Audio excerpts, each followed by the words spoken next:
warm welcome to all the participants, and let me also be very honest that I am very excited to be here and talking to you on this very important aspect of project management which relates to scope management.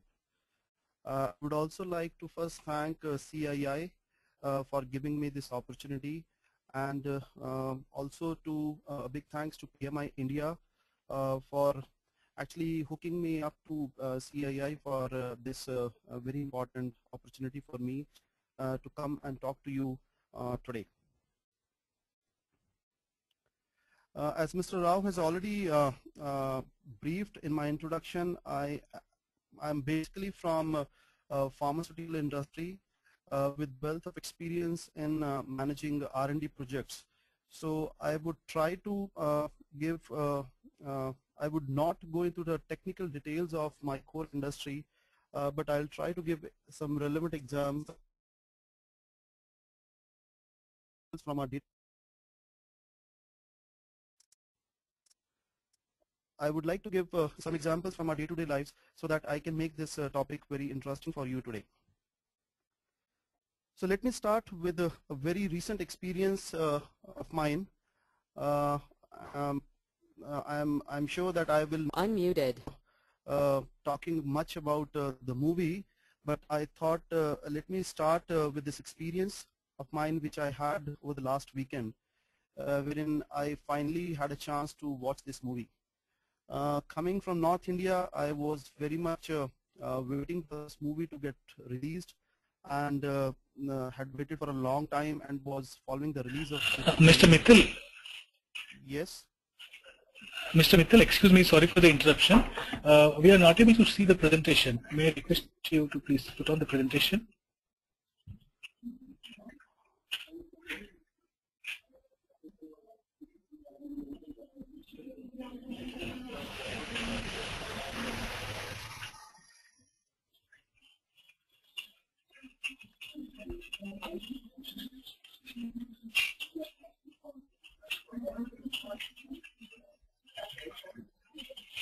Yeah, now we can see it. Okay, thank you so much. Please continue.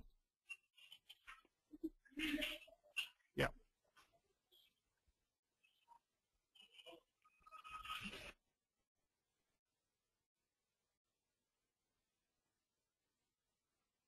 Is this fine now? Absolutely, absolutely. Please go ahead. Sorry for that. Yeah, this is fine. Thank you so much. Muted. Yeah, thanks, Rao. Sorry, so I was talking about one of the movies we got released recently, Bhag Milkha Bhag, and I was letting you know about my experience.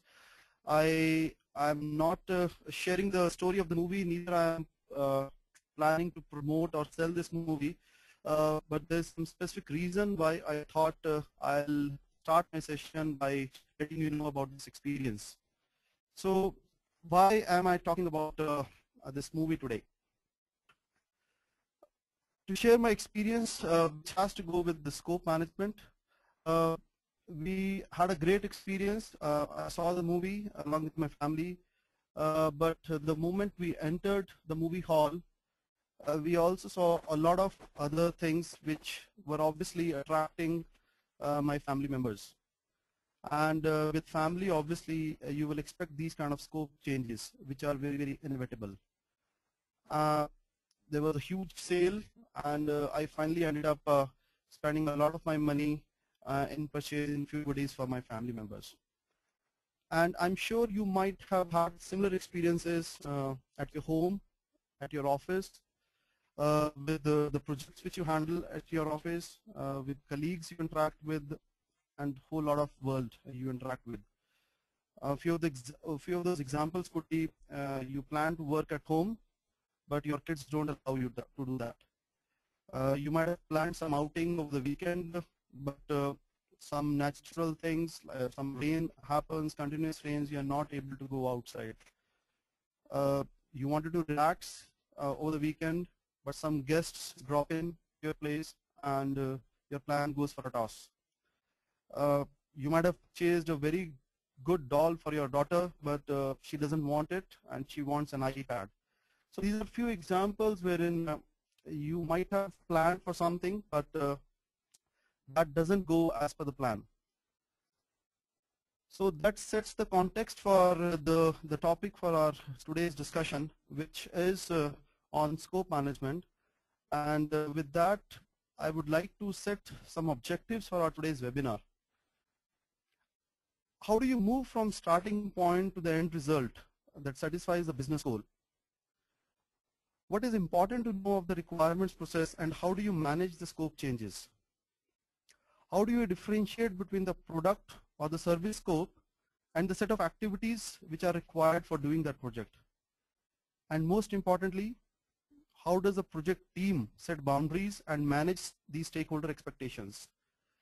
So these are few of the objectives which I'll try to address in today's webinar, and I'll see that I do justice to your time, and I'll try to balance my talk introducing some theoretical concepts and obviously giving some practical examples from my life, and sharing some of the best practices and rules for scope management.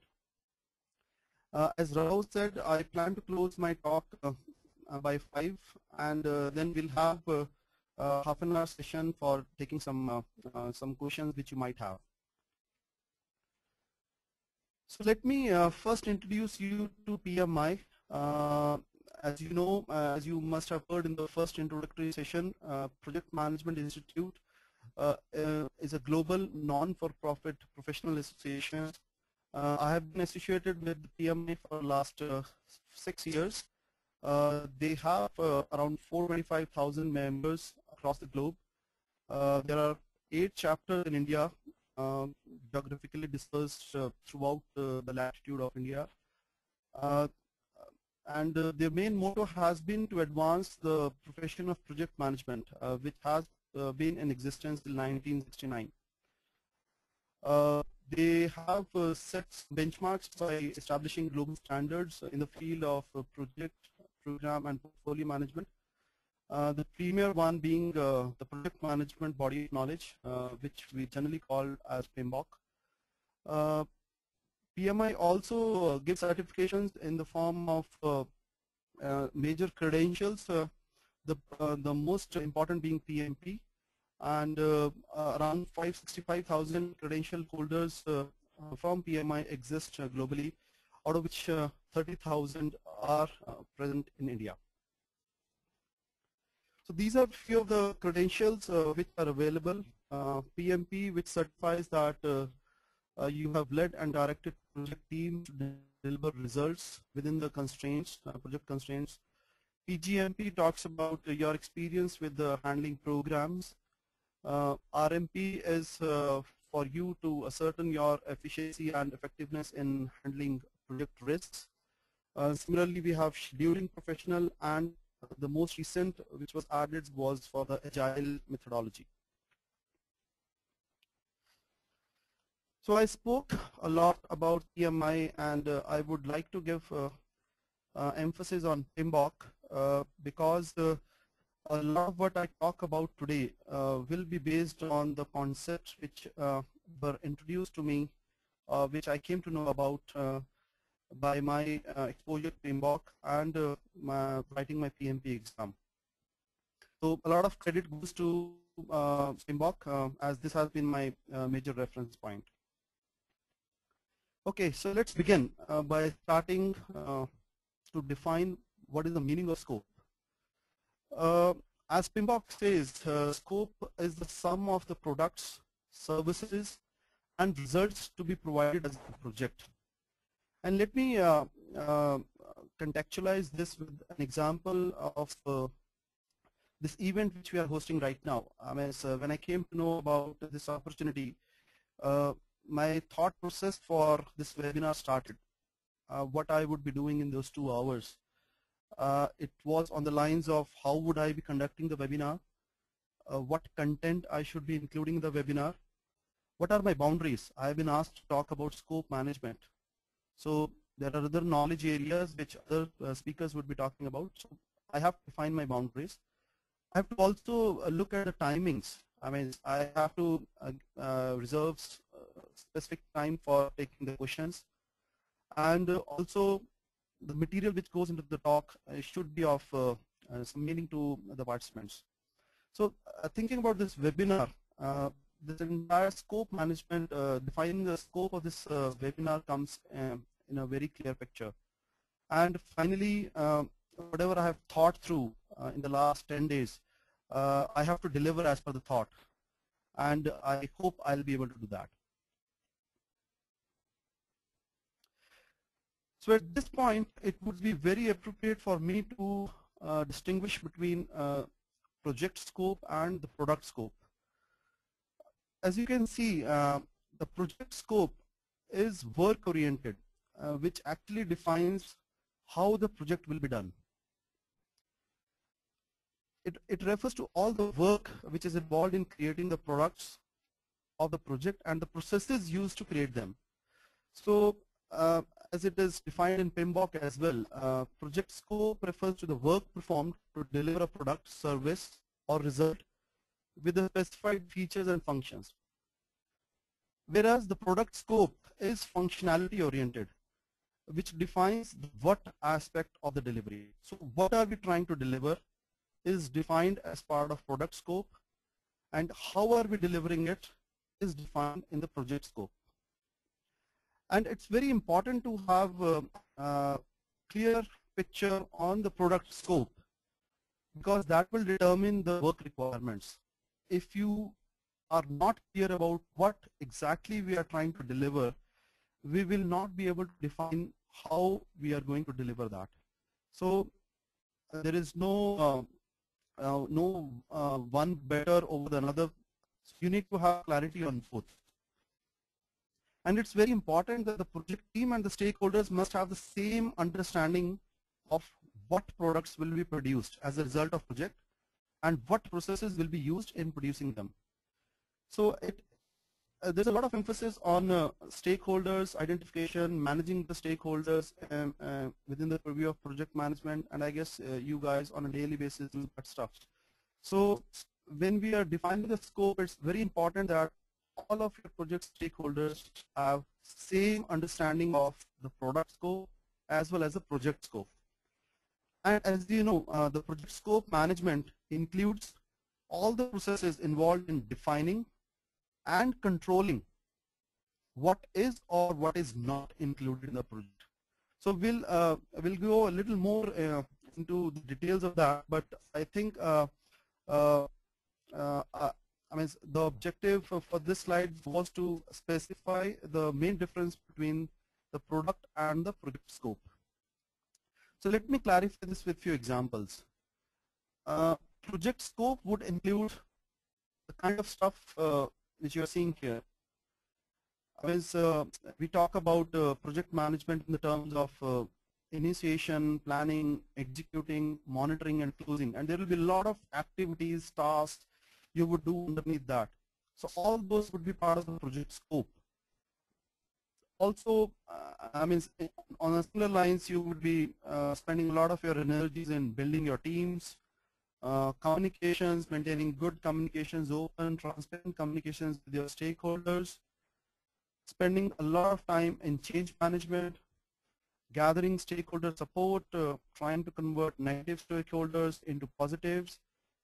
Operational duties, I mean, even though we talk about project management, but on an ongoing basis, you will have some operational duties also towards your project, which includes if you need to have a meeting scheduled, a project meeting is scheduled, you might have to do certain operational things around that. So certain operational duties also would be part of the project scope.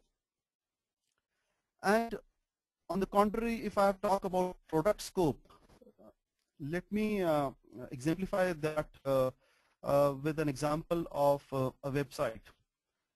Here you see a snapshot of PMI's homepage, and you can relate to some of the features of this website. It talks about the membership guidelines, the certifications, professional development, PMBOK and other standards, certain links to some advertisements. So it has certain features there on the website. There are some functional aspects, the look and feel of the website. It also gives an opportunity of e-commerce if you want to buy the membership. There are links provided in that. Navigation tools, some analytics also will be there. So these are some features of the website which are part of the product scope.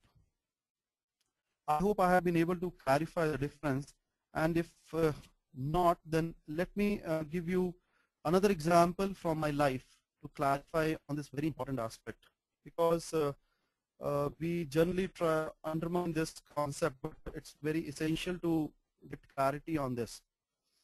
So around 2 years back, myself and my wife decided to buy a house. The project started with debating pros and cons of buying either an independent house versus an apartment in a residential complex, and that's generally the dilemma which every professional has, like what should I do? I mean, should I invest in a independent house or an apartment? So after a lot of evaluation, we reached our first milestone wherein we agreed that we'll be buying an apartment. We don't want to invest in a independent house. So this actually defined our product, that this is the product we wanted to buy an apartment. And this first clarity, the first milestone, guided our next step of activities, which led into various decision-making points, whether we want a 2-bedroom house or a 3-bedroom house. What is our preferred location within Bangalore wherein we want to buy this house? Which all builders we can rely on. I mean, arranging a home loan was a very important aspect of this project. Arranging the booking amount, because the banks will not give you full loan. I have to make some arrangements for the booking amount as well. So finally, finalizing the apartment, I mean, having gone through all these evaluation criteria, which builder, location, where, accessibility, and all those things, we finalize the apartment, and within that, finalize the unit, the actual unit which we want to buy. As part of the project, we also complete a lot of legal and financial formalities. We have to complete the fittings, do some interior work, so that finally we are ready to move into the house. So, as I said, the first clarity was on the product scope, and I mean, we want to buy a house, and what kind of house we want to buy. And subsequently, what all work we did, whether it was planned or unplanned, was part of the project scope. I mean, we might not have anticipated few issues which we faced while making that final, while reaching that milestone of moving into our house, but those are part of the project management. I hope I have brought a little more clarity on this concept. So how does it all start in our corporate environments? I'm sure you guys are handling multiple projects in your respective organizations, and you would appreciate that it's usually done in the form of an announcement that a new project has been started.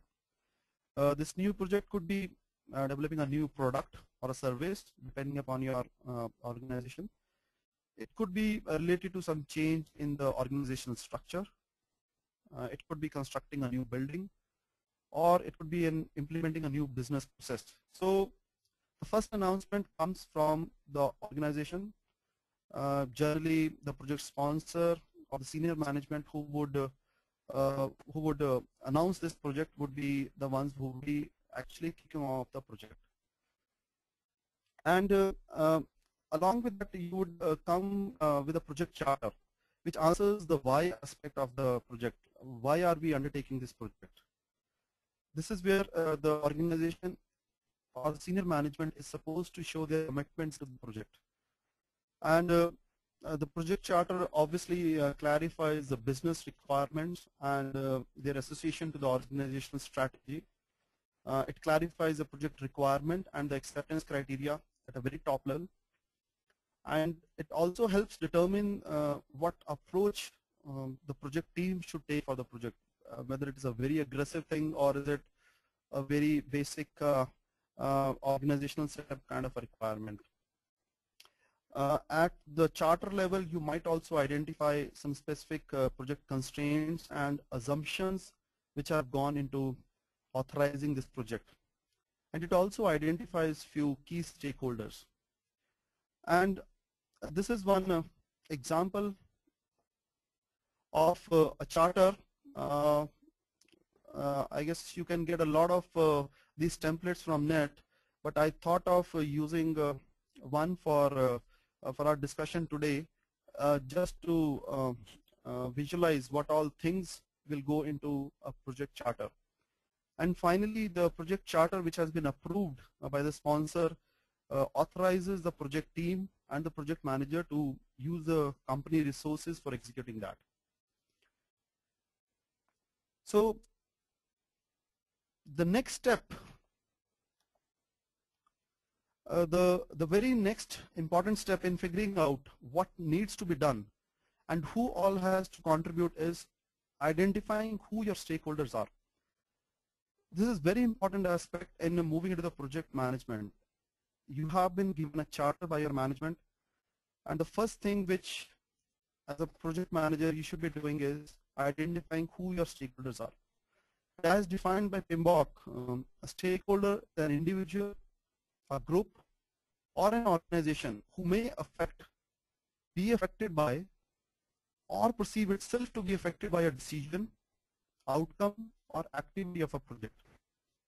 So getting a hold on your stakeholders is very important, as they dictate the requirements of your project and they must participate in the entire project.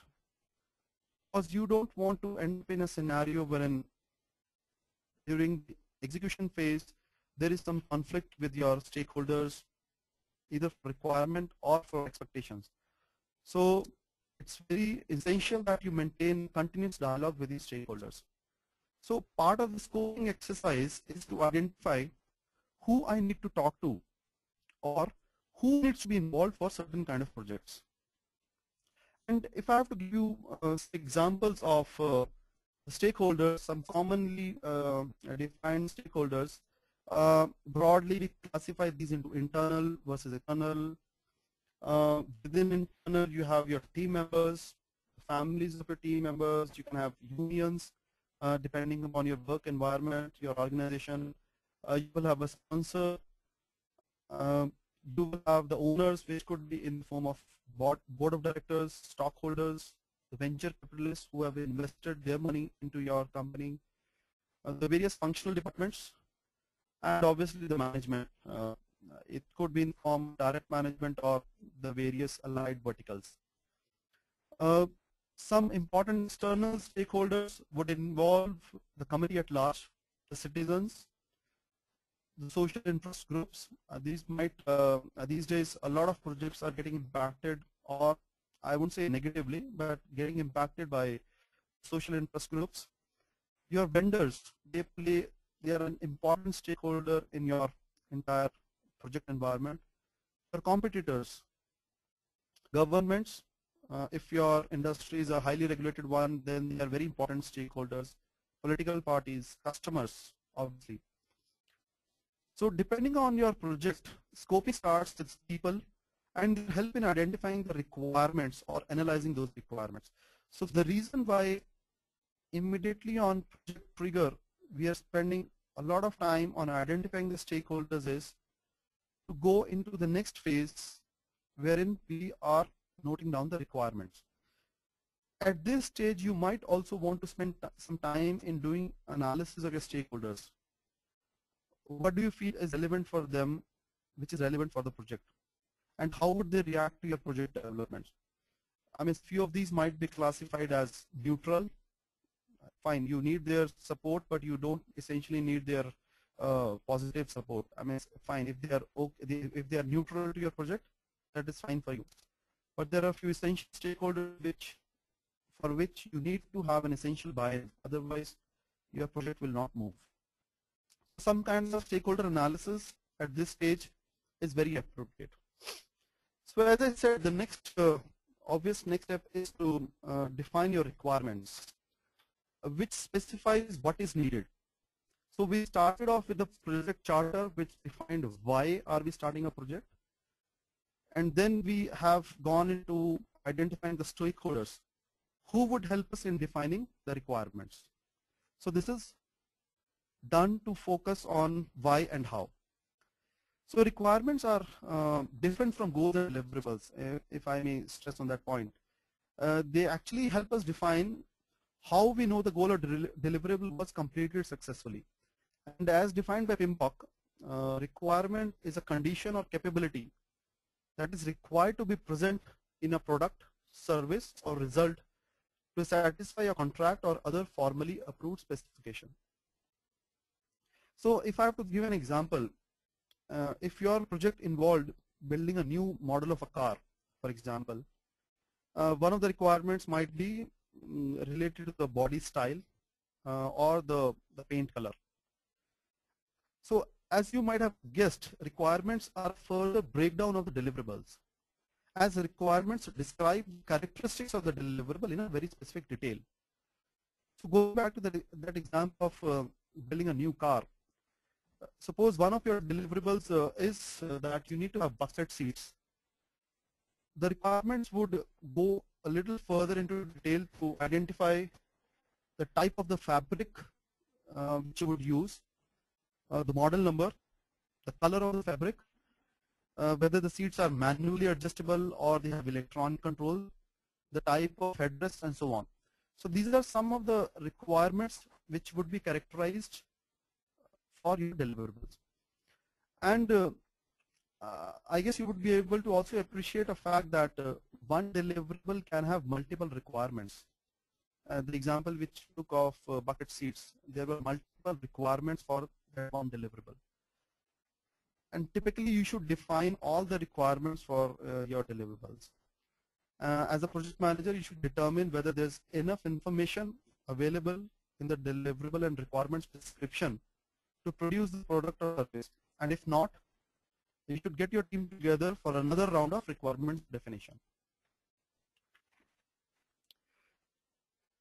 And as I said, like this is a group activity, and obviously you will not do it in isolation. And it is not the sole responsibility of the project manager. In fact, requirements gathering is primarily a user or a stakeholder function. Project manager generally plays a role of facilitating that process. But you really need your customer or stakeholders to tell you what you are building. If they are not able to specify that for you, then you pretty much lay your foot down to get a full clarity on your requirements. As part of project scoping, it is also essential to identify what is not needed for your project. See, few of the requirements which are specified by your management, by your customers, or by your business might be non-negotiable. However, I guess for some other requirements, you can have an open discussion with your stakeholders as well as with your sponsors, whether those are really required. And I can give an example. I mean, some city can envision that they want to have a best airport in the country, in the continent, or in the world. Fine. So if they are aspiring to build that, that's a very broad vision, and they will obviously detail it further down. But you need to get clarity from your sponsors. Is having a metro connectivity to your airport, is it included in your scope or is it out of your scope? And upfront you should have an agreement with your sponsors. And if you see this small graphic, I guess this emphasizes on the important aspect of having a right start to your project. It says that you become more specific as you move from the needs or goals which have been identified to the objectives, and finally clearly defining your requirements. So if I have to give an example here again, and I'll take an example from my industry. If you are in R&D and you are coming up with a new drug, a weight reduction drug, you may want that the drug should be able to reduce 20 kgs in 1 month. That could be your want. But you have to separate the needs from the wants. I mean, wants could be as high as like getting stars and moons. But you have to separate it from the needs. So in needs, you might specify that a significant reduction in weight which is sustained over a period of time is what I need. And that should be formulated into good objectives. And as you might have come across this acronym, SMART objective setting, wherein you would spend a lot of time in clarifying on your objectives on the grounds of whether the objective is specific, whether I can actually measure it, measure the completion of that objective. I should also ensure that my objective is action oriented. It's obviously it should be realistic, and it should have some time foundation also. So formulating good objectives is actually an understanding between someone who needs something and someone who can provide it. So it's kind of an agreement between these two entities that this is what I provide you, and you should have a buy-in from the other person. And requirements, as we discussed, are based on the desired objectives, and you can apply the same metric of SMART to setting your requirements as well. And requirements can be divided into 6 basic categories, and I guess a few are pretty obvious. Let me share some examples of these. So depending on your industry, you might have some regulatory requirements, and my industry is basically a very good example of these kind of requirements. I mean, these days, if you have been following a lot of news around what kind of clinical trials can be conducted in India, should we be using Indian population as guinea pigs for the MNCs which want to do? Okay. Sorry for that pause. So I was letting you know about some of the regulatory issues governing my industry, which has a lot of impact on the requirements which we assert for our projects. There are few mandatory studies which we have to do with compounds which we submit for regulatory approvals. So that obviously go into the project scope by default. We have no choice of eliminating or compromising on those. A few other could be on the business line, and one example could be that your management might say that one of the requirements is to have a profit of 10% quarterly. The project should have an NPV of greater than $100,000. It could be in the terms of payback period should be less than 5 years. So these are few requirements which would be defined at your project level. A few could be on the user front, what the user needs to do with the system or the product, and this could be if you are envisioning a call center or some kind of a setup wherein users are supposed to dial in into a number and they have some experience, you might define the requirements as based on the transaction time should be less than 2 minutes. From our industry, it could be in the terms of whether I need a drug which is supposed to be given 3 times a day versus once a day. So those are the kind of user interfaces which build into the project requirements. Then we have functional and non-functional requirements. Functional could be ability to select whether or not to print a receipt. For example, in a shopping mall, they have a counter, and the functional aspects could be related to printing of that the bill, and the non-functional could be related to what is the font of that print receipt, the font which is coming in that print receipt. It doesn't matter whether it is Arial 14 or Arial 10 or Times New Roman, but that's a non-functional requirement which still has to go into scoping your project.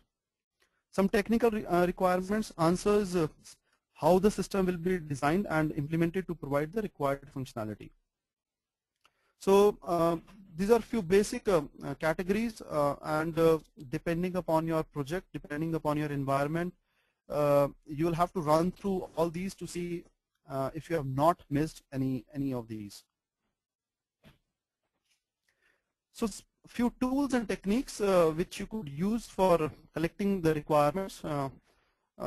This if you have an organizational setup wherein you have business analysts supported in your project management department, this could be done by them, or in few cases the project managers itself might be asked to do it. It could be in the form of interviews wherein we directly ask people what they need. It could be in the form of facilitated workshops wherein we clarify the expectations and we ask some pointed questions around the requirements. It could be in the form of group creativity techniques, which is essentially a brainstorming session, and you suggest ideas and then finally you narrow down to whatever you want to achieve. It could be on the benchmarking or prototyping also. So these are few common tools which you would use for collecting your requirements for the project. And let me share a very nice example which I thought was very relevant, and I thought of sharing it with you. I guess all of you might have come across KBC. It's an adaptation of Who Wants to Be a Millionaire, and the story goes back when Who Wants to Be a Millionaire first entered into India. Rupert Murdoch came down to India for setting the requirements for Indian version of their show. It was coined as Kaun Banega Crorepati. So you would be surprised to hear that the first agreement on the prize money was 5 lakhs. They wanted to run it a show wherein the maximum prize was 5 lakh rupees, and that was pretty much finalized. And that same evening, in one of the parties which was hosted in Star India's TV owner's house, Report asked that person, like, would people be preferring these kind of palatial houses in India? And people said yes, obviously they would want to live in this kind of houses. So he said, how much will it cost? Is it possible to get these kind of houses in 5 lakh rupees? People said no, I mean obviously it can't come in 5 lakh rupees, it will cost crores. So that led to the changing of the prize money. They said, okay, then our prize money has to be at least 1 crore. Then the big decision came, who will be the host? And entire emphasis was to get the biggest star in Indian environment. And if you recall, in early 2000, 2001, Shekhar Suman was hosting a lot of shows in India, and he was a big craze. So by default, the Indian counterparts were pushing for him because they said he already has a lot of fan following, he has delivered, he has a lot of shows to his credit, so that should be a default choice. But Rupert continuously emphasized on that point, who is the biggest star in India? They gave a lot of names, and out of frustration, somebody said Amitabh Bachchan. And they said, okay, get him. They said, it will cost us a huge money, but that was not a compromise for Rupert. So this is how requirements gathering around KBC launch in India happened. And I thought that was an interesting story which I can relate to for today's session. Okay, so let's move on to defining the scope. We started off with the charter. We had the stakeholders identified for our project. We sat with them, we identified their requirements. We bucketed those requirements into regulatory, functional, non-functional. So at this juncture, we have the requirements available with us. The next step would be to define the scope. And defining the scope is, as Pumbach says, is the process of developing a detailed description of the project and the product. So the preparation of a detailed project scope statement is very critical to the project's success and builds upon the major deliverables, assumptions, and constraints that are documented during the initiation phase in the project charter. And there are certain tools which are available which help in defining the scope clearly. And let me introduce you to one of these, and I'm sure you might have used it in your environments in whatever terminology. And let me introduce that with this cartoon. And I'm sure you must have heard this childhood question which we used to follow very keenly. How would you eat an elephant? And obvious answer is one bite at a time. You can't take the entire elephant in one go. You have to break it, take pieces as per your capacity. So this introduces us to the concept of work breakdown structure. So once the deliverables and the requirements of your project have been defined, the process of breaking down the work of the project via work breakdown structure begins. And the WBS breaks the work into components that are easy to manage, that can be scheduled and estimated. And you can take different approaches for developing the WBS for your project. You can take an analogous approach wherein you might want to pick WBSs of similar projects within your organization and tailor those to your project. Or you could take an top-down approach wherein you would start with the largest item of the project and break them down into manageable pieces.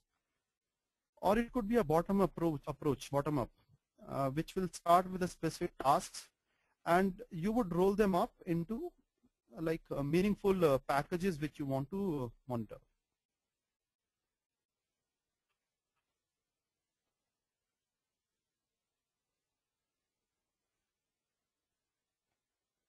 So how would you build a WBS? And it's very clear that as a team you would first like to understand the big picture of your project, and then you will establish the major phases or the segments of the work which you want to address as part of your project, and then you would begin to add detail to each of your phases, and again you will continue adding detail to your details till the time you reach a point wherein you have work which you would like to estimate and monitor separately.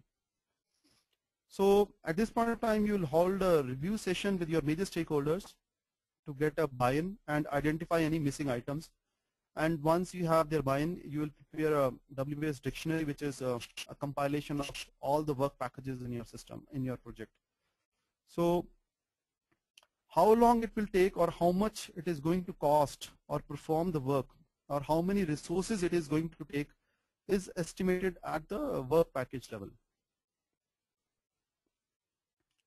And few of the benefits of using this technique is it helps in defining the objective and identifying all the work which is necessary to accomplish your objectives. It identifies only the necessary work. It doesn't let you to go into the other requirements which are not necessarily required for your project. It identifies specific work packages for estimating and assigning work, as I have already mentioned. Provides a structure for measuring success because you would be able to monitor the progress of each work package separately. And it clarifies responsibilities because you will be able to define responsibility for a particular work package, and by this you will also be able to build your team members' commitment to the final goals of your project. And let's clarify this concept with an example. Imagine that you're planning a vacation with your family to, say, Mauritius, and obviously this is a huge project and you need to plan it well to ensure that you do not miss anything. How will you go about it? Can you think of some broad work packages which you would like to monitor so that somebody can be assigned that job? You need not have like full control or full monitoring of all those. So that's where you would think of some broad packages. So if you take this as your project, and this is just like for facilitating our understanding in today's session, I would say your WBS for this project could look something like this, which is broadly split into travel, accommodation, food while you are on vacation, sightseeing, entertainment aspect. So these are few like which I could come up with. There might be some other aspects also. So And depending upon your requirement, you may stop at certain level of decomposition. For example, for travel, like I have presented here, the routing of your travel, the tickets, packing your stuff for travel. I mean, if you are going to Mauritius, you might also be interested in checking the visa requirements if at all it is required. So you might want to stop at travel itself, and you might want to give the travel package itself to, let's say, your wife. You are completely owning this travel component. All these you will have to take care of.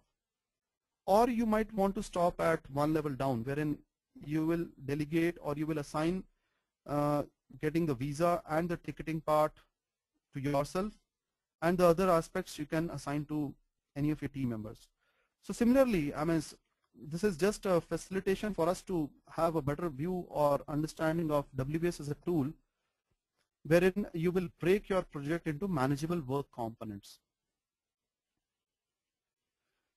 Hence, defining the scope of your project in detail is very critical to your project's success.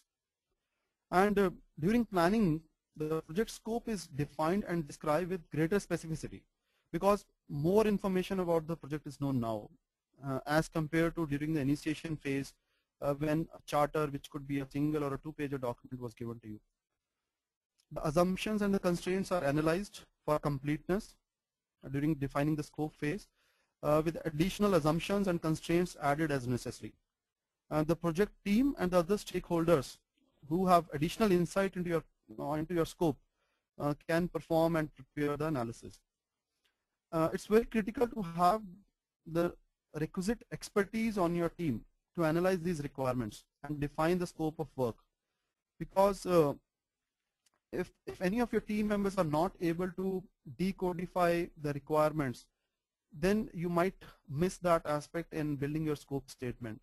So it's very essential that we have the desired expertise. Certain tools and techniques which are used for defining the scope are, you can take expert opinion from either industry experts, subject matter experts within or outside your organization, if that is allowed. You can talk to consultants also. So essentially you can take expert opinion, or you can brainstorm to identify certain alternatives, which essentially will bring different approaches, like how these work packages can be achieved. There's no single way. I mean, there could be multiple ways of achieving that. That can come through brainstorming, which is one essential tool. You can also have facilitated workshops, as we discussed for requirements.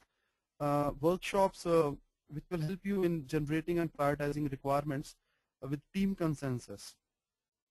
So in this phase of defining the scope, one of the main components or output is having a project scope statement, which very clearly identifies what is in the scope of your project and what is outside the scope of your project.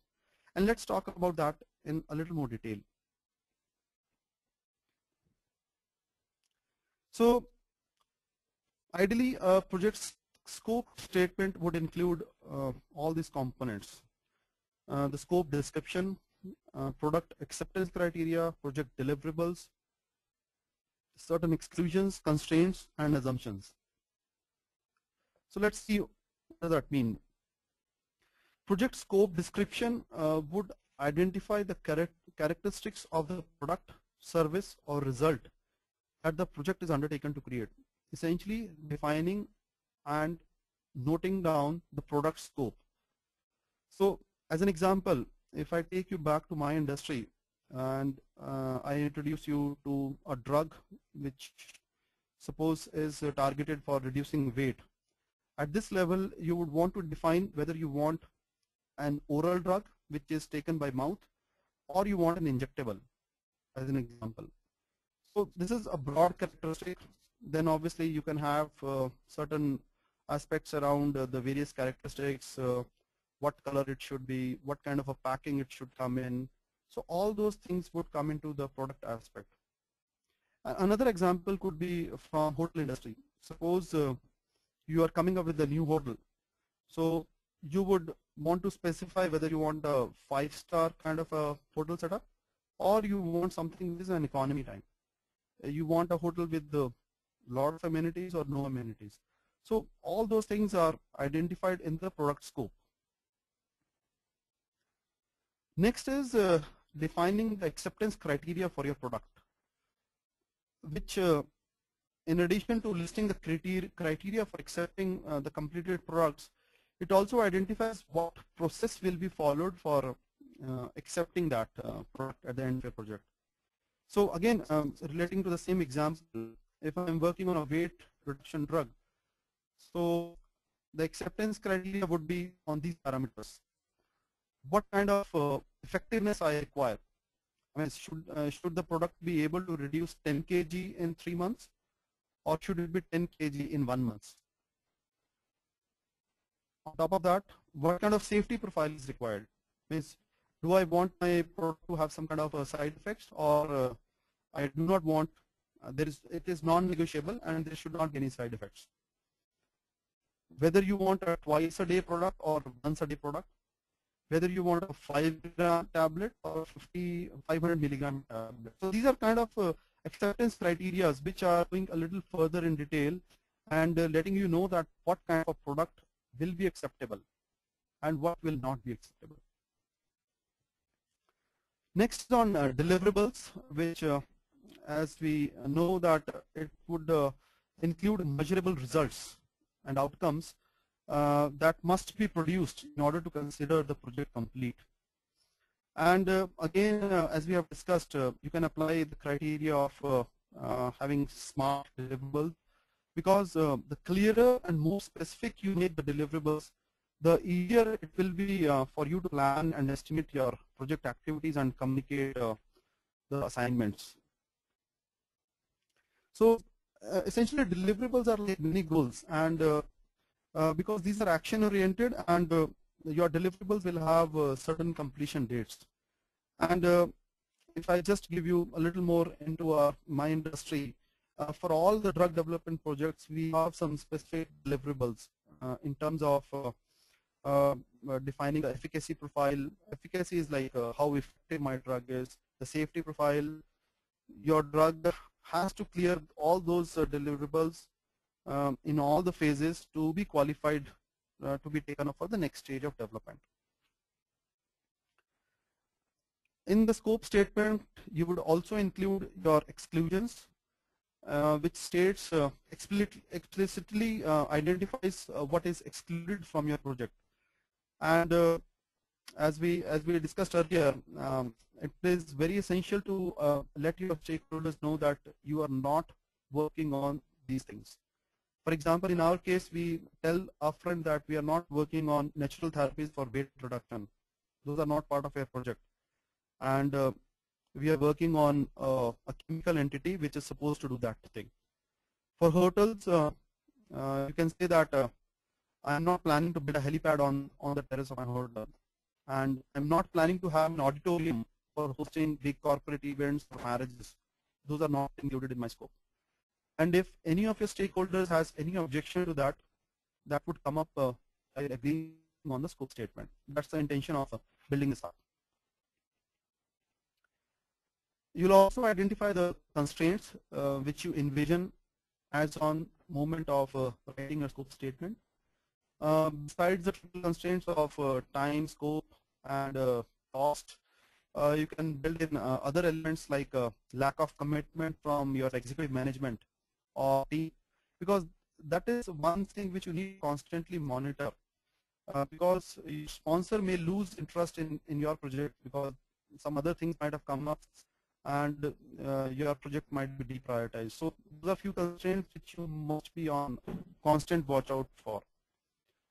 Certain business interruptions or reorganizations also might be some important constraints which you want to monitor. Lack of skilled resources, because this constraint could cause the project delays or lead to certain deliverables which might remain unfulfilled. So you need to be constantly aware of these kind of constraints. Some technological constraints also you might want to identify upfront, because if certain technology is not available to you, or some training needs are there for your team, then all those things should be identified in the constraints section of the scope statement. You would also want to spend some time in letting your stakeholders know that what assumptions you have made at this point of time. And it's very essential that these get documented and approved by your management. As an example, if in your scoping you might have assumed that some special programming skills would be available from your IT department, you must document that. It just works like a requirement gathering process, because you want to brainstorm about all the assumptions which have gone into that.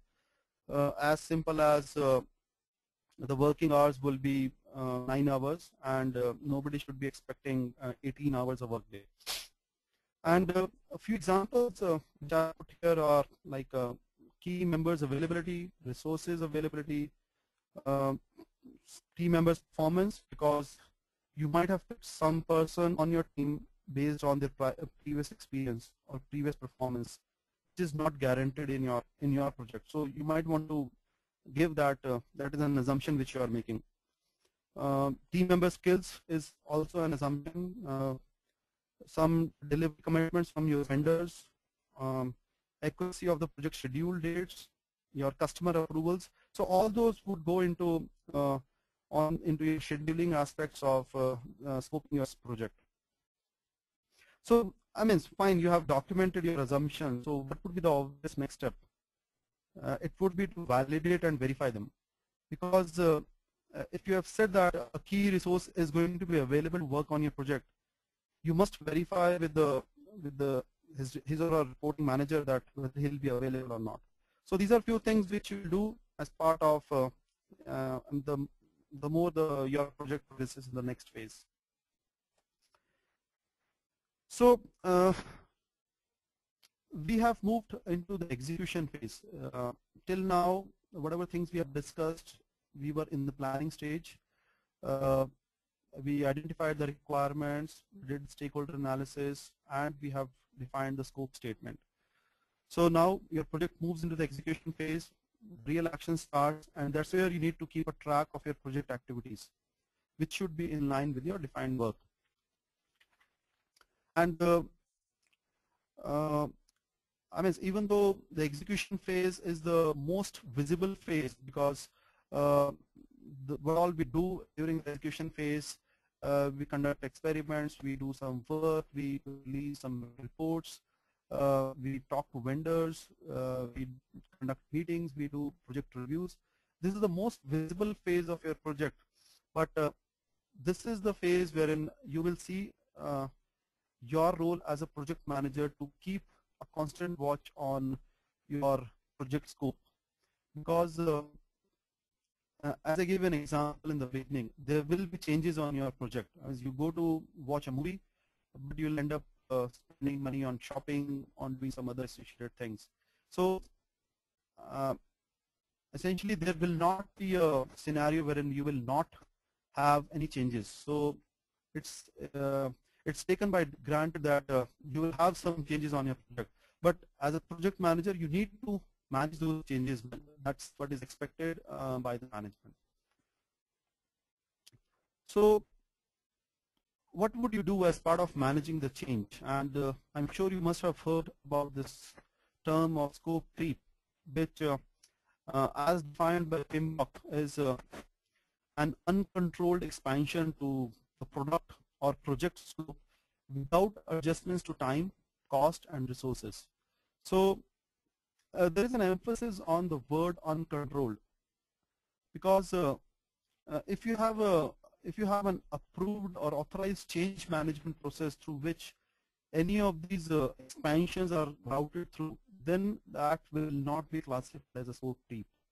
Scope creep is generally will happen when you do not have a proper process to handle any requests coming from either your sponsor or from your manager or from any of your stakeholders or your customers. So if you do not route those requests through a proper channel, That's where uncontrolled, you not even realize that slowly you have added on small features to your project or the product scope, which will have an impact on either the timelines or the final deliverable or obviously the cost.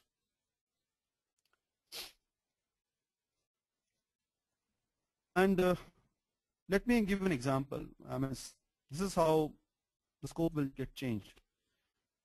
We'll start off by saying, can you create a fish for me?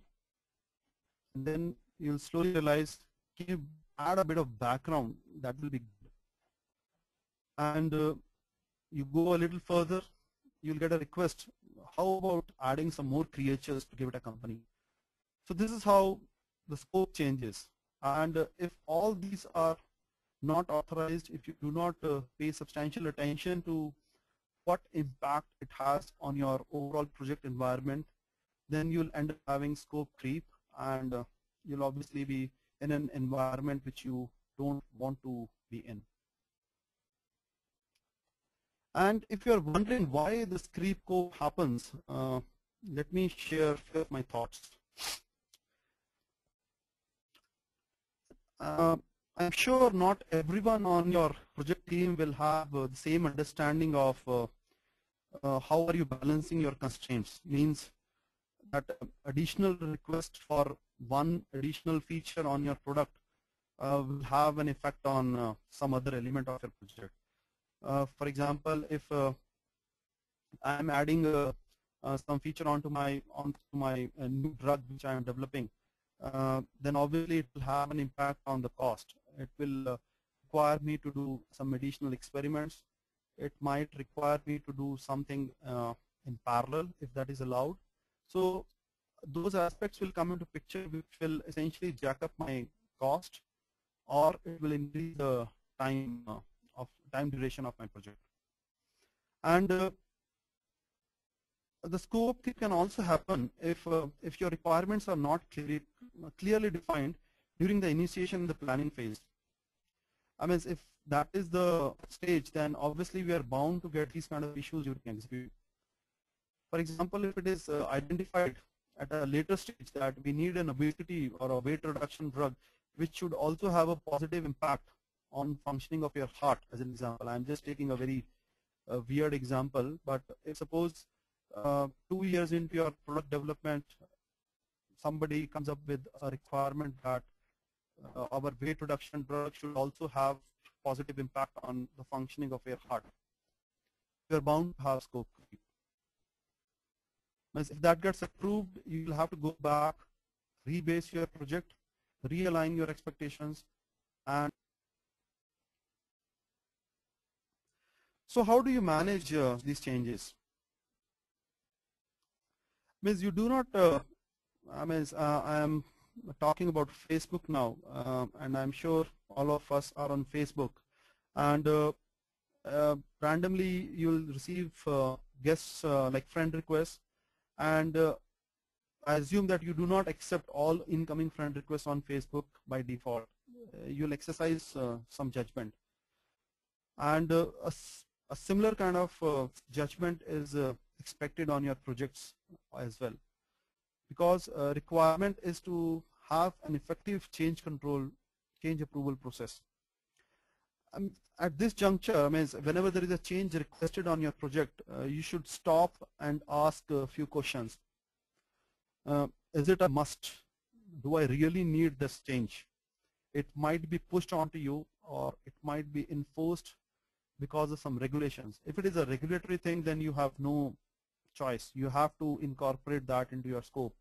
But if it is coming as a good to have versus must have kind of a requirement, then you need to assess whether it is a must requirement. Can the customer or the user do the job without it? You need to check with your customer. Is this a requirement which you necessarily want, or can you live without it? Does it contribute to the viability of the system? Because you don't want to disturb the... Welcome to GoToWebinar, Webinars Made Easy. All those things, the root causes for these changes should go into your lessons learned document. And this is one template which I thought just to be visually correct on what we are talking, I can share with you. It's a very simple document. You can get from internet, or you can get like various templates which are available. Essentially, it identifies the description of the request. What is the justification for that? Are there any possible alternatives? Can it be accommodated in some other project, or on your project itself, are there any possible alternatives of adding it to the next stage of your project and should not be touching my current ongoing phase? So those are the kind of things which you will evaluate as part of alternatives evaluation. And you will identify and determine the impact on scope, schedule, resources, and cost. And the final recommendation, whoever is your decision-making body, that obviously either your PMO or the project sponsor, or if it goes to the owner of your company, whoever is authorized to approve or reject these kind of scope change requests would finally authorize and authorize the change, and that will go back to the team to start reworking or start accommodating that request into your project scope. So this is how you will maintain a log of scope changes, and as I said, like you need to have a clear history of these kind of change requests so that it goes into your organizational development. And finally, when your product is ready, you are ready to hand over your deliverable to your customer or your sponsor, whoever it is. As part of the scope management, you will have to verify the project output against the initial defined scope. And you will have to demonstrate to your to the person who is receiving your product that this is what we agreed upon as part of the scope statement which we jointly agreed upon. This is how my product is delivering as per that. And this verification of scope is generally in the form of a formal acceptance of the completed project scope by the stakeholders, which is generally achieved by customer inspection and then a sign off on the key deliverables. So if I have to relate it to my environment and the kind of projects which I have handled, from the drug development perspective, we follow a strong stage gate approach, wherein for each phase there are certain deliverables expected, and the drug or the molecule, the chemical compound which we are proposing for the next stage will have to give scientific experimental results of all those molecules, that this has been tested in mice, this has been tested in rats, or whichever animal species you are testing your compounds on. These are the deliverables which we agreed, and this is what the results are. All are positive. That's why we are recommending it to be taken for the next stage. And you'll generally see these in your infrastructural modification projects as well, wherein I have again handled in my current capacity few infrastructural modification projects, wherein you'll go back to the scope statement or the initial agreement, and you go to the site and demonstrate that all the things which you requested as part of this product are available, and then the customer will do the inspection, and you will finally take a sign off on the acceptance sheet that the deliverable as given today is acceptable, and there are no deviations found. So this is part of the scope management which we talked about. So let me reflect on some of the key learnings which I think all of us should be taking out of today's webinar, and I'll map it against a few objectives which we initially thought we will achieve in today's webinar. So I guess few best practices for identifying and documenting scope.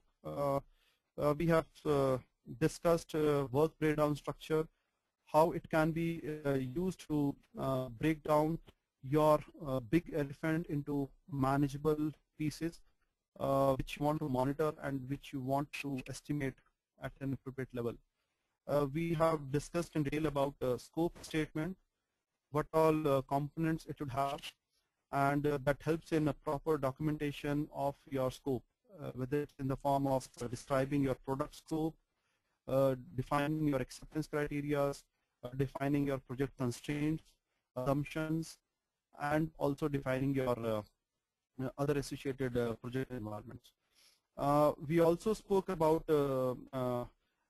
smart objective setting as a best practice for you to have all the elements of being specific, measurable, action-oriented, realistic, and time-bound in your objective setting, because that will help you in having real clarity in your requirements when you talk to your stakeholders. And another best practice which I would want you to take from this aspect is a lot of emphasis which goes into identifying your stakeholders. You should do a very good job in not missing out on any of your important stakeholders, because that might have severe impacts on your project when you are towards the closing phase. The next was on differences between product and project scope, and I guess we emphasized on this point that product is functionality oriented and project scope is work oriented, wherein you will determine what all activities are required to be conducted as part of your project to deliver your product. Certain techniques for identifying requirements. We discussed about interviews and focus groups, and we also emphasize that main focus is on clearly documenting and communicating the same to your stakeholders. And I give an example of Kaun Banega Crorepati, wherein a lot of emphasis was given on having the right requirements defined upfront. Managing expectations and changes. This is where we spoke about how do we manage scope changes on a program by having a governance mechanism or a change approval process, and having a robust robust mechanism to address all incoming changes. So I would emphasize on this point, which as Stephen Covey has also emphasized in one of the 7 habits, beginning with the end in your mind. So if at the beginning of your project, if you are able to visualize your product, then you will be able to visualize what all will go into developing that product. And if you are able to visualize all work elements, then I guess you will be able to do a very good job in defining your scope. Let me close today's session with an interesting concept which I want to leave you with, and I would like to share 2 examples, 2 very famous projects. The first being Sydney Opera House, and as you know, this is one of the world's greatest tourist attractions as on today. And if you look at the original plan as envisioned by the new South Wales government in 1950s, it included an estimated budget of 7 million Australian dollars and a schedule of 5 years. The construction, as you would expect in any environment, experienced a lot of difficulties, which manifested in the form of delays, conflicts, budget overruns. So finally, after 16 years versus a budget of 5 years, after 16 years, Opera House was opened to the tourists, to the visitors, and against an initial estimate of 7 million Australian dollars, they finally ended up spending 100 million Australian dollars. So in all aspects, it might be considered as a textbook example of project failure. But today, if you see, no one really cares anymore like how the project was managed, and almost everyone sees it as a success story. It provided and it continues to provide continuous income and fame to the city of Sydney, and it is one of the most fascinating buildings in the world today. Against this, I would now like to take you to the Los Angeles Metro subway station, and which was actually opened to the city of Los Angeles in 1993. The first red line, I mean, the first 4.4 miles of the metro was opened to the passengers. An underground railway system in Los Angeles was talked about for a long time, since 1920s, but the city voters did not accept it. So finally, in the 1980s, it was approved that we should take up this project, and we should actually uh, have the vision to serve the city for the next 30 years. Again, the project faced numerous technical and management challenges, but greatest was changing the attitude of the citizens by converting them, by convincing them to leave their cars at home and use a subway system. The project was completed 8 months ahead of time with no budget overruns. It maintained all the construction safety requirements, and it had on-time performance of the metros, and it also won a lot of distinguished industry awards. However, the remaining phase of the project was dropped a few years later when the city realized that train usage was significantly lower than expected.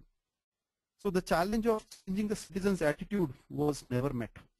And even though we had all the project management requirements, or it qualified on all those parameters, but it is called as one of the failures of the project because it was not used properly, and the mission of actually having like citizens use it was ignored in favor of becoming a model of excellence in design and construction.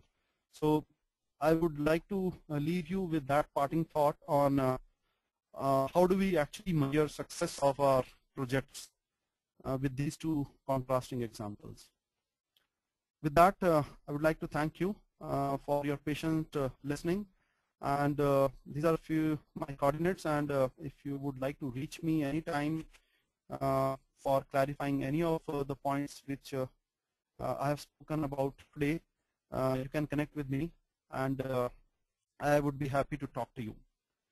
So, Rao, I am done with my talk.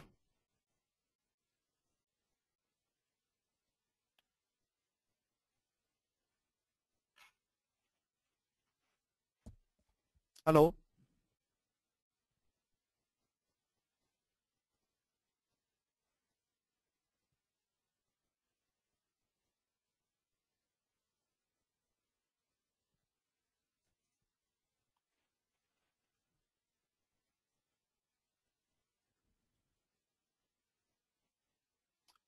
Hello. Rao.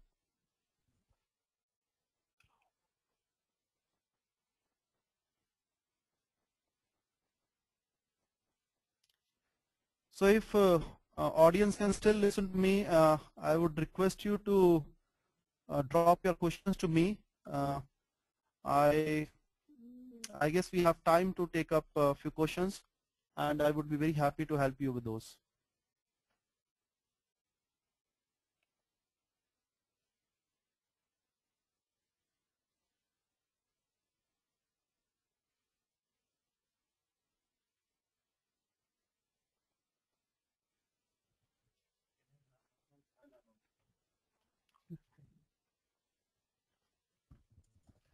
Hello. Hello. Good evening, everybody. If you have any questions to ask, you can ask in the window which is open for you. You can put the questions in the key thing, which is in the pop-up on the left side. Hello. Is it okay? Can you just anyone who-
Can you increase the width?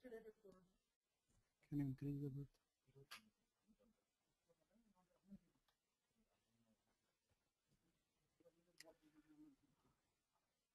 You can keep dropping in your questions.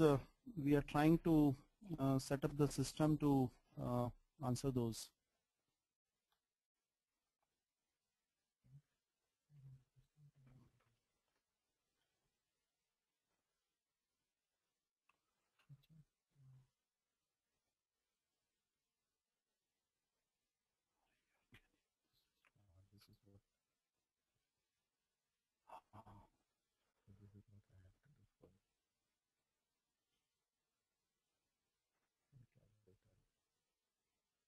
Okay.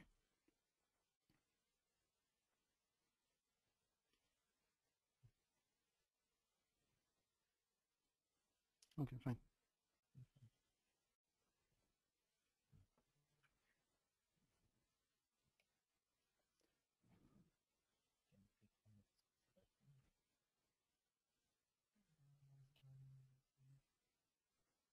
Okay, so we have a question from Mr. Matthew, James Matthew. It says, what would be the case where stakeholder is changing the scope very frequently? I hope all of you can hear me. So Matthew, I agree that and depending upon your projects, there might be a case wherein your stakeholders might come and change your scope very frequently.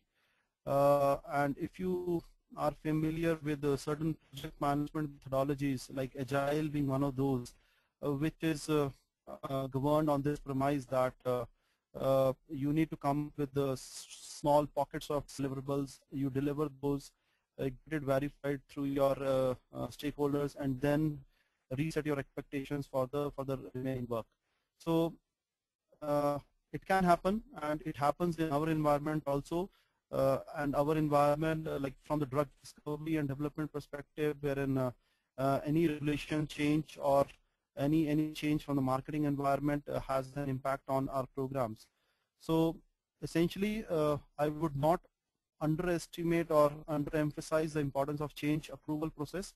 Still, you should follow and document all these changes which are coming from your stakeholders, and you should let your stakeholders know that these kind of frequent changes are having an impact on your project, and the impact could be in the form of late deliveries, or it could be in the form of increased cost. I hope I have answered your question. I'll see if there are some more questions.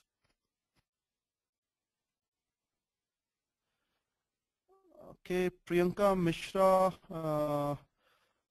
wants me to elaborate on the Sydney Opera House example one more time. So Priyanka, my point was on how do we associate success to our projects. Sydney Opera House started off with a lot of enthusiasm. A lot of stakeholders estimated the project environment to be very like active environment, wherein they would want to build this huge structure within a span of 5 years within a budget of 7 million Australian dollars. So over a course of project execution, obviously there were some certain delays, some conflicts or some overruns. So finally the project got closed within 16 years. So it took 11 more years than budgeted, and it took 100 Australian dollars to finally close the project, which was 93 million Australian dollars more than the budget estimate.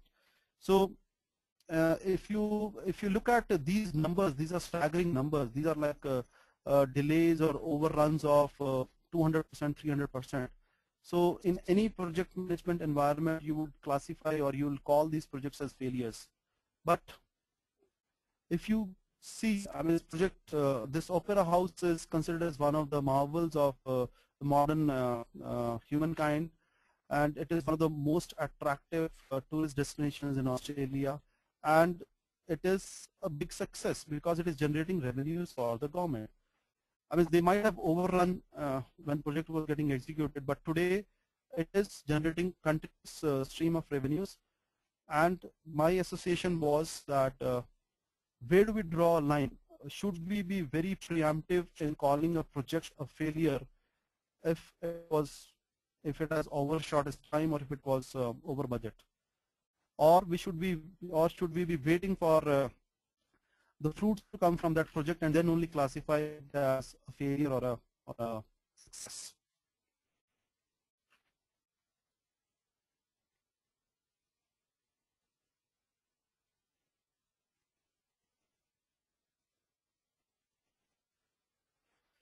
Ms. Meghna has sent a question asking if scope of project gets changed mid of project, how would we tackle? Meghna, I would consider this from the perspective of if you are talking about a huge change, then I would consider this to be calling it a new project altogether. And if your major requirements or deliverables have completely changed, then you don't want to still stick that, even though whatever costs or whatever resources are spent in have already been spent into your program or your project have gone. So you will have to rebase, you have to realign your project team, your stakeholders, your management, the change scope. You'll have to get their approval, and you'll have to see if you can take a few inputs or few key components from your whatever project you have already executed and take it further on. If none of those deliverables are helpful to you, it is essentially starting from scratch, and you will take it further by defining it as a new project.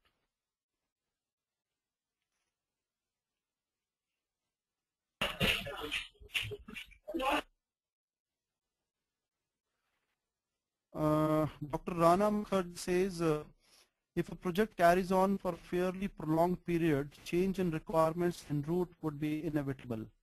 Should this be considered as a hindrance or the betterment of the product? So, Dr. Rana, if I give you, again, I'll relate it to my industry. The projects which we run, the R&D projects, actually they have a gestation time of 10 to 12 years, drug discovery and development from the time we first start working on a molecule to the time it gets launched in market, it can take anywhere between 10 to 12 years. And obviously, as you would agree, 10 to 12 years is a long time, and there is a whole lot of probability of changing requirements. So should I be considering this as a hindrance or the betterment of the product? I would say that if my product or if my project has evolved over a period of time, I started off my project by saying that I wanted an weight reduction drug, but over a period of time, because of the developments in the market, because of certain other drugs on which my competitors were working, and knowledge has become known to the public, and I have to incorporate those changes into my program, that can be considered as betterment for my organization, because I am able to learn from my competitors' mistakes or their learnings and incorporate into my product. So I should not be considering that as a hindrance. I should be able to adapt my project as per their requirements. And there have been numerous cases wherein based on the market developments, we had to close the projects. Whether that was for the betterment of my organization, I would say yes, because if anything has been classified as a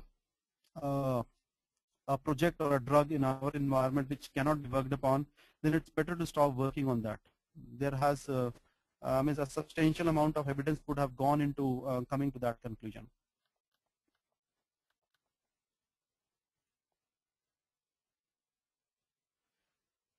Dr. Nair Nandakumar says, how do we consider competitor as a stakeholder?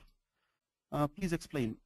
So, Mr. Nair, I have just given one example wherein I would assume that your competitors are working on a similar kind of a project or a product.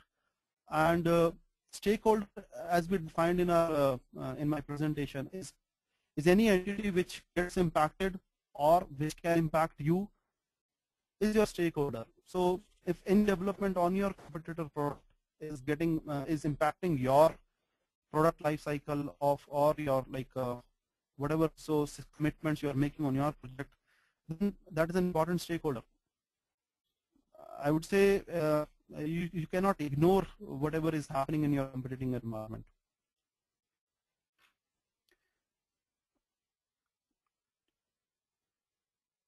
Mr. Krishna Kumar says, how can we show the management about the changes in existing process?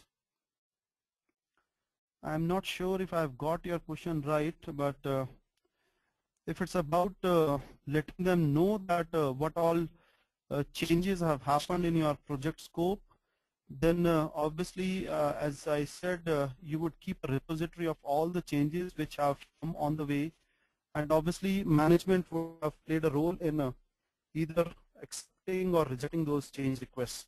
So I'm sure management is aware of those.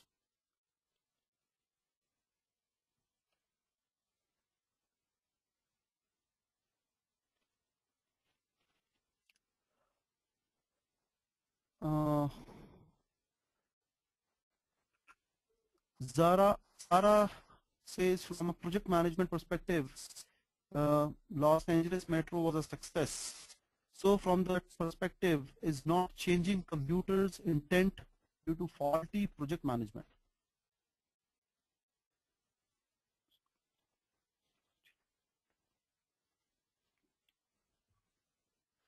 So Sarah, that's what I wanted to bring the point was, as I emphasized in one of the previous questions when I spoke about Sydney again, Sydney Opera House. It's about looking into our projects in entirety. Fine, we are working for an organization and we are working on some products which finally our citizens or somebody would be using that.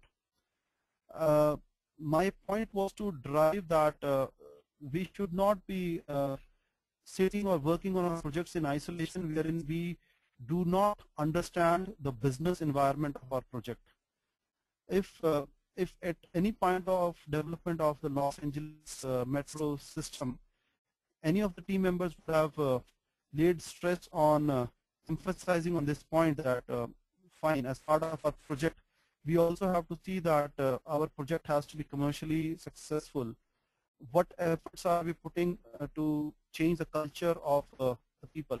They are tuned to using their cars, and what kind of changes we would be using that.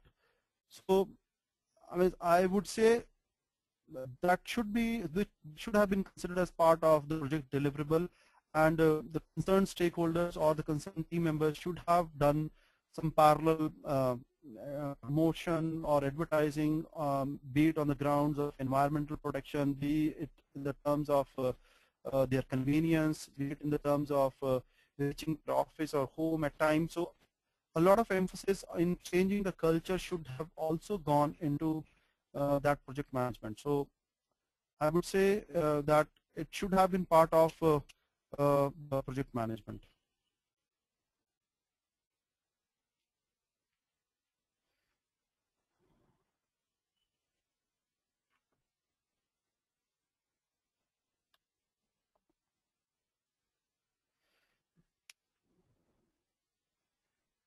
Mr. Ramakrishnan asked me, can you please explain us how can a realistic schedule be planned? So Rama, I was driving to that point wherein first clarifying on the scope of your project, which was related to separating out needs from wants. I mean, you have to be realistic from the beginning. If you are entertaining some of the wants of any of your stakeholders, which might be a very unrealistic thing, then I guess you have to start from that point itself. So from a scoping perspective, you will have to have a realistic that goes into smart objective setting. Also, I mean, you need to come up with objectives which are realistic, and obviously define requirements accordingly. So as part of scoping, if you have done a decent job in identifying and developing scope around realistic things, then the next step would come wherein you will seek inputs from your team members on how much time it will take. I mean, estimating time is another domain. I guess one of my friends would be talking about time management, but I broadly say that you will have various time estimating techniques also, wherein you will see the realistic scenario, optimistic scenario, pessimistic scenario, and you will take a midway approach that this is what seems to be more realistic. You will also define what kind of dependencies exist between different tasks. Is it strictly a sequential thing, or can it be done in parallel?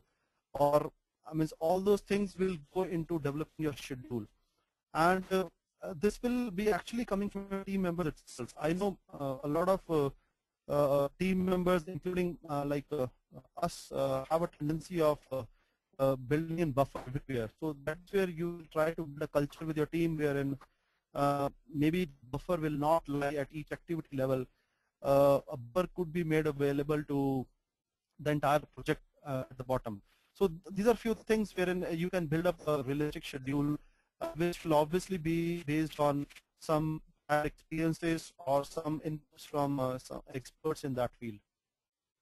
I guess I have answered your question partially, if not fully.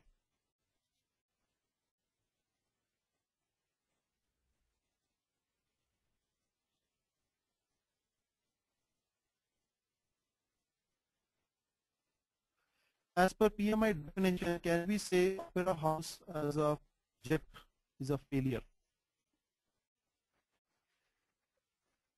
See, PMI defines, or like as per our normal practice, what do we, I mean, broadly we define or categorize company operations versus projects. So whichever entity undertook Sydney Opera House as a project, as per PMI definition, they would qualify as a failure. They overran on the budget and they overshot their timelines by huge, huge multiples. So that would be called as a failure. But PMI also defines that once your product is ready and your project has completed, which moves into operational phase, that's where Sydney Opera House has been a success. That's what I was driving a point. We should not be having a very myopic vision of looking only at my project delivery. This is when the Sydney Opera House opened, and as on that day, these were my differentials and I was a failure. We should be looking at the operational phase also and to see in its entirety whether the project has been successful.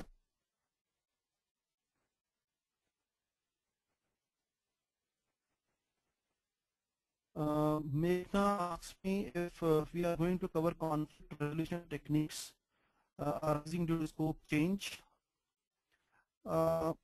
Meghna, I think I have very broadly touched upon this point from the perspective of stakeholder management and from the perspective of having a governance process. I might not have gone into details of that, but I would just highlight on this aspect that you're right in a sense that it might lead into some conflicts.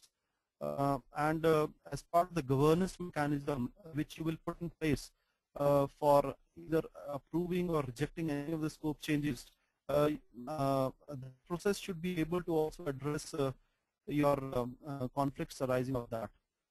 And from scoping perspective, I guess if you can have an integrated process which talks about not only scope, it covers all the other associated aspects of project management, be it time, be it risk, be it procurements, be it communication. So that process should cut across all these verticals, and you should be able to resolve your conflicts as part of that process itself.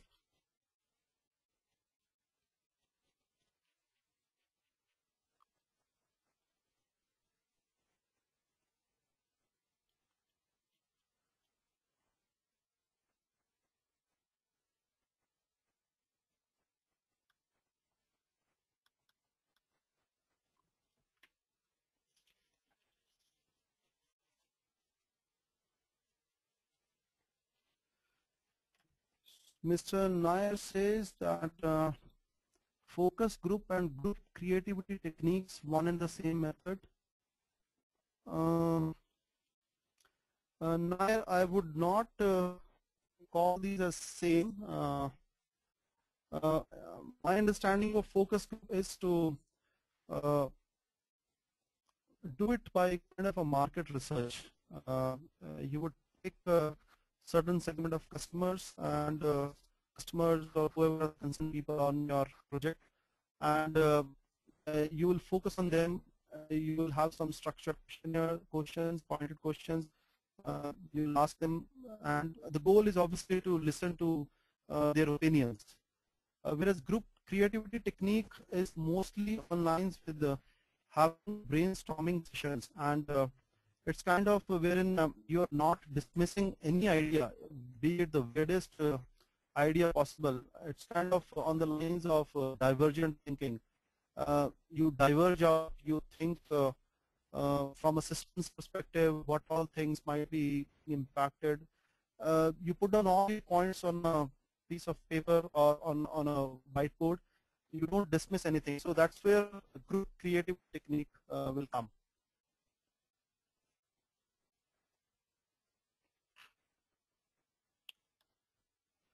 Let me see if there are any more questions.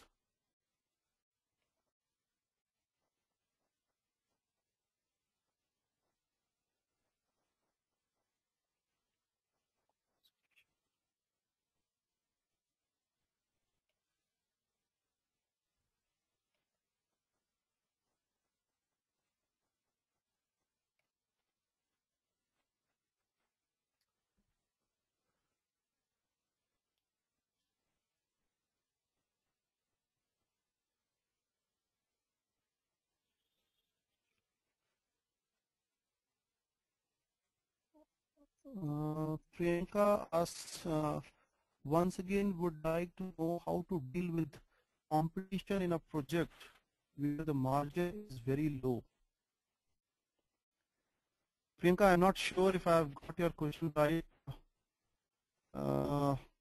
maybe if you can show some light on that.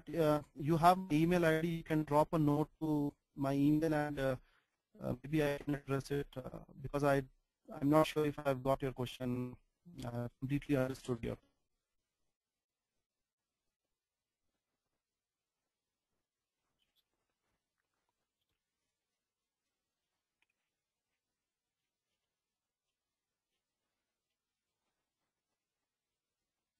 Thanks, Priyanka. Are there any more questions?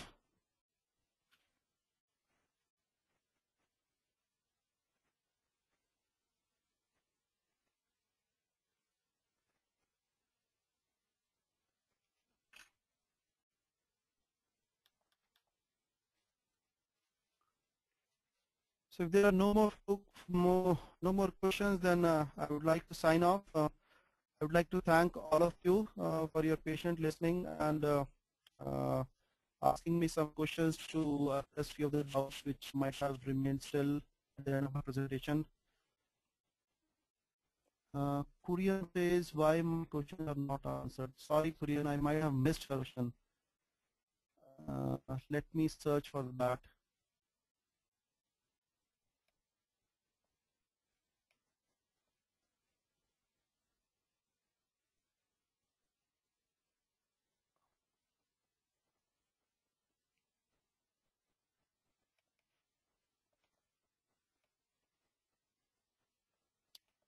Okay, I can see one question from you. What remedy if the purchaser is not approving the cost escalation and account of change effective due to unavoidable situation without approval?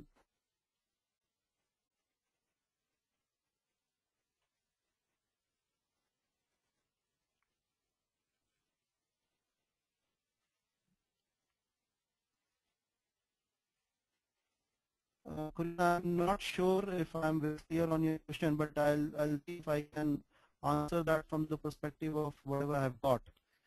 So if you are referring to the purchaser as one of your stakeholders who is part of your project team, and he has different, his objectives are aligned to contain costs, and there is a scope change which necessitates a cost escalation which is not in line with the purchaser's objectives. So how would you address that situation? If I'm not sure if I've got a question right, but if that's the question, then I would say that I'll go back to that integrated change management process, which as rightly which is coming out from your question as well, which should not be restricted to your project.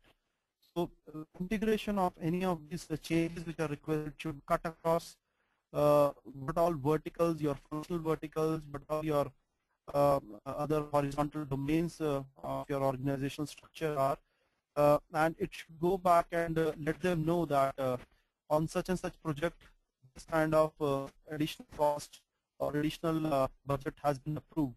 So because I am assuming that your body, whatever body has been authorized to take decisions on these scope changes, would also have an element of the objectives which this person might be driving on.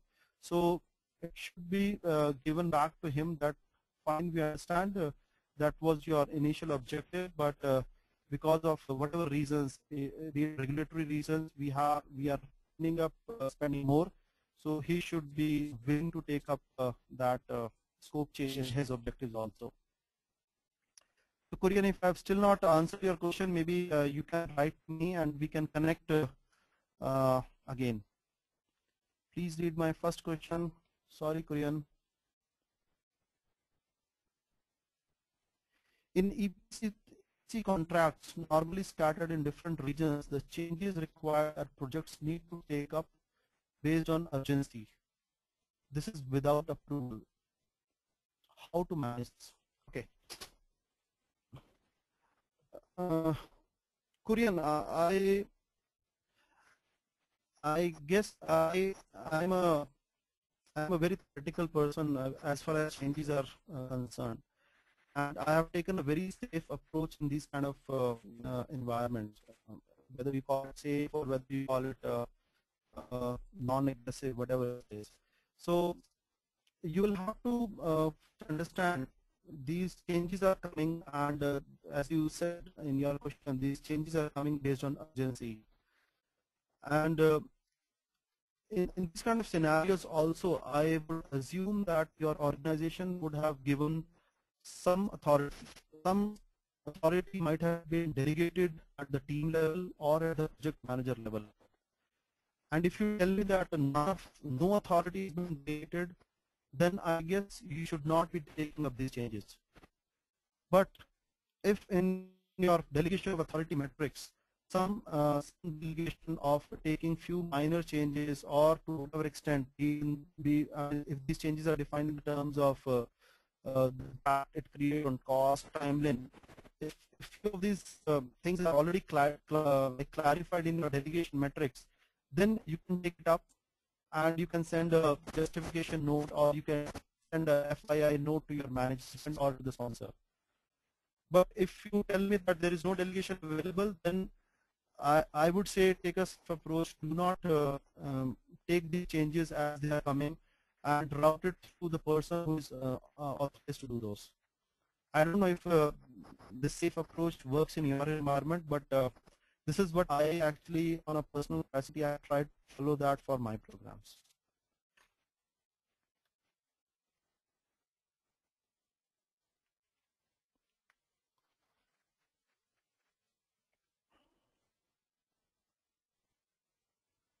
Thanks, Korean. And we can connect on my email ID. You have that, and we can connect if I've still not answered your questions.